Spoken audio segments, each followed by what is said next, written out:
Western aircraft aid will come someday, Ukrainian defense official says. In a news conference Sunday, Ukrainian Defense Minister Alexei Reznikov said that only aircraft are left on his wish list and that it's just a matter of time until he gets them from the West. He and President Volodymyr Zelensky have been urging Western allies to send fighter planes for Ukraine to bolster its defenses against Russia's full-scale invasion that began in February 2022. Reznikov defended the decision to keep Ukrainian forces in Bakhmut, an eastern city that has been besieged for weeks, as a military tactic, not a political one. Here's the latest on the war and its ripple effects across the globe. Key developments. Reznikov said that Ukraine will receive fighter jets from the West eventually, but that what kind they'll be is yet to be decided. He did not specify why he was confident that the aid would arrive. President Biden last week said the United States would not send F-16s to Ukraine, but that comment elicited skepticism from the Pentagon. Reznikov also hinted at his potential resignation, but said that would be Zelensky's decision. No authority sits in the same chair for their entire life, so you have to be prepared for this fate, Reznikov said. As a former lawyer, I'm optimistic that even if I'm not in this role, I'll have a role that will allow me to punish the Russians. Zelensky has recently dismissed several top officials in a shakeup. Reznikov has not been implicated in alleged corruption.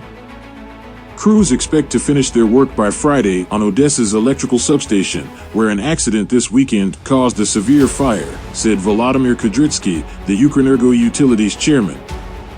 About 300,000 people had limited electricity Sunday, down from almost 500,000 who lost power initially. Kudrytsky blamed the accident on recent Russian attacks on Ukrainian electricity infrastructure, but he did not specify an exact cause. A strike in Kharkiv injured 5 people and damaged a university and a residential building, local officials said. Those injured were a security guard who was working at an educational institution, a 54-year-old woman and 3 middle-aged men, according to the regional governor. Ola Sinyahubov said rescue efforts are ongoing. Photos from the scene show residents being evaluated and emergency personnel working amid the rubble. The battle for Bakhmut. Zelensky said Saturday that the situation was very difficult in eastern Ukraine, especially around Bakhmut, Volodar, and Lyman. Ukraine has said it will keep fighting for Bakhmut, even as Russia is tightening its grip on the city. Ukrainian losses are mounting in Bakhmut, where a U.S. citizen, Pete Reed, was killed this month while working as a volunteer paramedic with an outreach group. Russian forces made small advances toward Bakhmut, and the city is increasingly isolated, according to the British Defense Ministry. Last week, forces from the Wagner mercenary group highly likely seized a road connecting Bakhmut with the town of Siversk, roughly 23 miles northeast, the ministry said.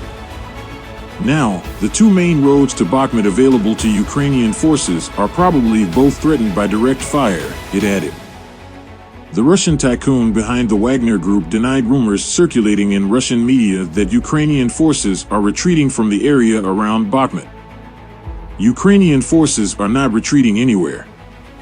They are fighting to the last, Yevgeny Prigozhin said on Telegram, according to Reuters.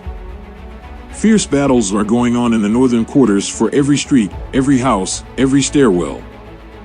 Russia is concentrating troops and military equipment to stage a decisive offensive around Bakhmut and the Luhansk region, the Institute for the Study of War think tank said.